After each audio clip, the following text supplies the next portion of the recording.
ఈ సినిమాలో మిమ్మల్ని ఎక్కడైనా 1% డిస్సాటిస్ఫాక్షన్ చేసినా నా అడ్రస్ పెడతారండి. అంటే నా అడ్రస్ కాదు, మొన్న జరిగిన రాజేసాబ్ సినిమా ప్రీ రిలీజ్ ఈవెంట్లో మారుతి గారు చెప్పిన మాట ఇదనమాట. ఆయన ఈ సినిమా పైన ఎంత కాన్ఫిడెంట్గా ఉంటే అంత పెద్ద స్టేజ్ ఎక్కి మీకు సినిమా నచ్చకపోతే మా ఇంటికి రండి అని ఆయన నిజంగానే అడ్రస్ అయితే చెప్పేశాడనమాట. అసలు నాకు అనిపించింది ఏంటంటే ఆ స్పీచ్ విన్న తర్వాత ఈయన ఓవర్ కాన్ఫిడెన్స్తో మాట్లాడుతున్నాడా లేకపోతే సినిమా పైన ఉన్న నమ్మకంతో మాట్లాడుతున్నాడా అనే డౌట్ అయితే నాకైతే వచ్చింది. కానీ ఆ డౌట్కి సమాధానంగా నిన్న ఒక ట్రైలర్ కట్ దింపాడండి. ప్రీ రిలీజ్ ట్రైలర్ కట్ ప్రతి ఒక్క క్వశ్చన్కి, అంటే అసలు ప్రభాస్ గారు మారుతి గారిని నమ్మి ఎంత పెద్ద ప్రాజెక్టు ఎంతకి ఇచ్చాడు అనే క్వశ్చన్ దగ్గర మొదలుపెట్టి ఈ సినిమా అవుట్పుట్ సరిగ్గా రాలేదు, ఈ సినిమాలో ఏమీ లేదు, ఇలాంటి క్వశ్చన్స్తో సహా ప్రతి దానికి ఆ ట్రైలర్ కట్తో మారుతి గారు అయితే సమాధానం అయితే ఇచ్చేశాడనమాట. నిజంగా ఆ ట్రైలర్ కట్ చూసిన తర్వాత ఈ రాజాసాబ్ సినిమా యొక్క స్కేల్ ఎంత పెద్దదో మనకైతే ఒక ఐడియా అయితే వచ్చింది. కరెక్ట్గా ప్రభాస్ గారి రేంజ్లోనే ఈ సినిమా అయితే ఉండబోతుంది. అంతే తప్ప ఏదో స్క్రాప్ అయితే తీసేసి మన మొహాన్ని అయితే కొట్టట్లేదు. ఖచ్చితంగా న్యాయంగా సినిమా కోసం కష్టపడి చాలా మంచి సబ్జెక్ట్తో వీళ్ళు మన ముందుకైతే వస్తున్నారు. ఒక హానెస్ట్ అటెంప్ట్ అయితే ఇచ్చారనే క్లారిటీ అయితే మనకైతే వస్తుంది. ఇంకా సినిమా యొక్క అవుట్పుట్ కూడా అదిరిపోయిందని నిన్న వచ్చిన ట్రైలర్ కట్ చూసిన తర్వాత మనకైతే ఫుల్ క్లారిటీ అయితే వచ్చేసింది. ఇంకా అప్పట్లో అర్షద్ అనే ఒక హిందీ రిపోర్టర్ ఏమన్నాడంటే మన ప్రభాస్ గారిని జోకర్ అన్నాడు అనమాట. తీరా కట్ చేస్తే నిన్న ట్రైలర్లో ఆ జోకర్ గెటప్లో మన ప్రభాస్ గారు అయితే కనపడ్డాడు.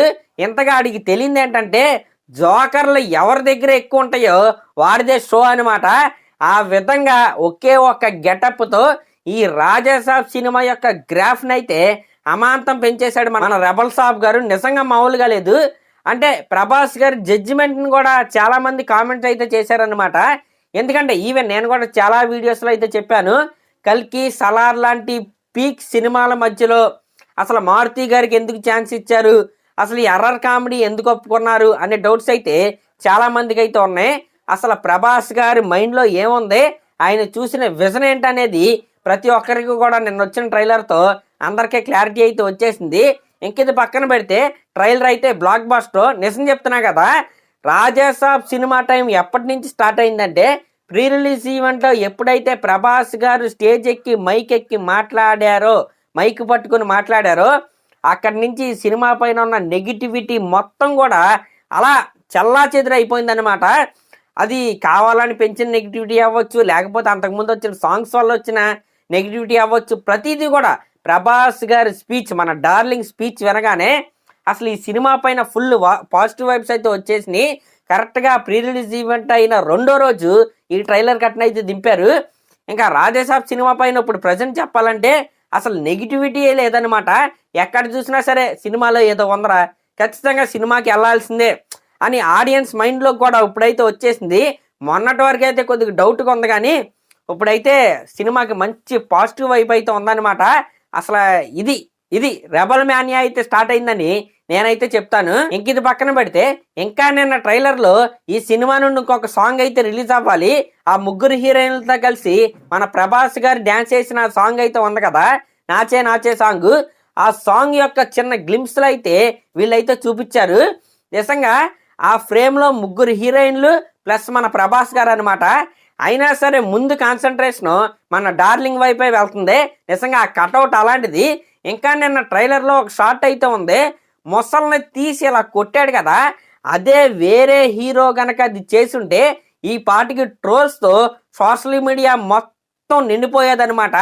కానీ అక్కడ ఉన్న కటౌట్ ప్రభాస్ గారిది కాబట్టి ఒక్కడంటే ఒక్కడు కూడా ఆ షాట్ని అయితే ట్రోల్ చేయలేకపోతున్నారు. అయినా పిచ్చకపోతే ముసలేంటి, సలార్ సినిమాలో వెనకాల హెలికాప్టర్ పెడితేనే ఆ కటౌట్ ఆ హెలికాప్టర్నే డామినేట్ చేసి అలా నుంచున్నాడు అనమాట.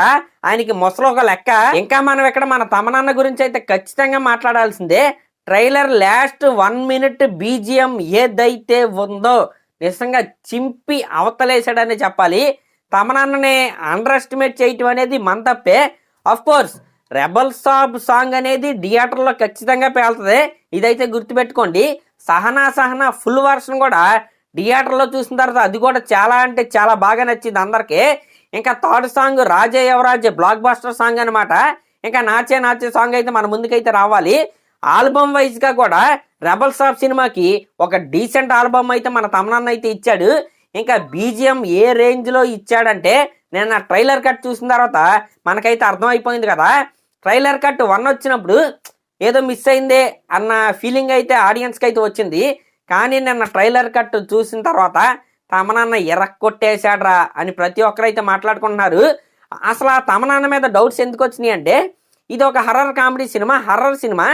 హర్రర్ జోనర్కి మెయిన్ మ్యూజిక్ అనమాట. ఆ బ్యాక్గ్రౌండ్ స్కోరే. ఆ బ్యాక్గ్రౌండ్ స్కోర్ ఆ సీన్ని ఎంత ఎలివేట్ చేస్తే చూసే ఆడియన్స్కి అది అంత కనెక్ట్ అయ్యిద్ది. తమనన్న ఏమైనా దెబ్బేస్తాడా అనే డౌట్ అయితే ఉండేది.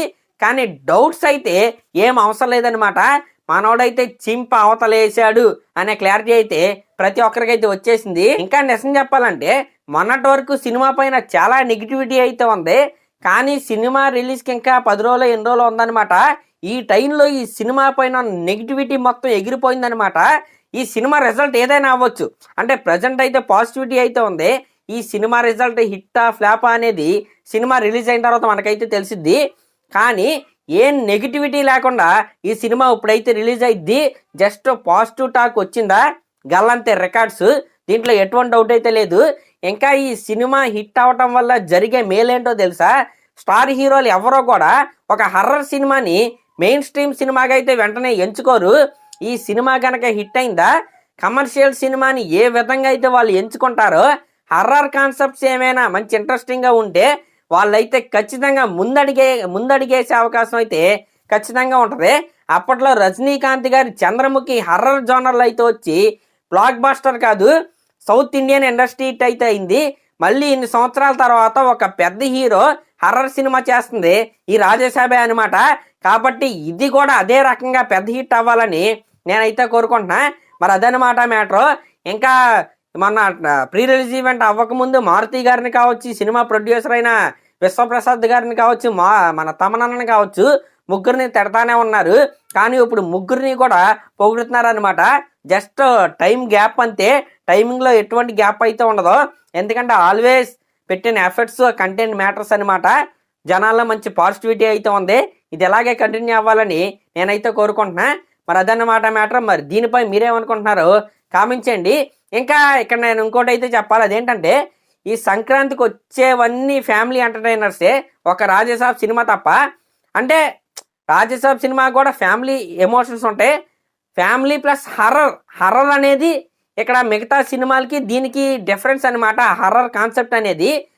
మరి అది ఈ సంక్రాంతికి ఆ హర్రర్ కాన్సెప్టే రాజేసాబ్ సినిమాకి ప్లస్ అవ్వబోతుందా అనే డౌట్ అయితే నాకైతే వస్తుంది. ఎందుకంటే మిగతా సినిమాలు అన్నీ కూడా ఫ్యామిలీ ఆడియన్స్ని దృష్టిలో పెట్టుకుని తీసిన సినిమాలే. కానీ రాజేసాబ్ సినిమా ఒక్కటే కొద్దిగా వాటికి డిఫరెంట్గా అయితే ఉండబోతుంది. అదే ప్లస్ అయిద్దని నాకు ఎక్కడో కొడుతుందనమాట. మరి అదనమాట మ్యాటర్. మరి ఇలాంటి లేటెస్ట్ సినిమా అప్డేట్స్ కోసం మన ఛానల్ అయితే సబ్స్క్రైబ్ చేసుకోండి. Thank you.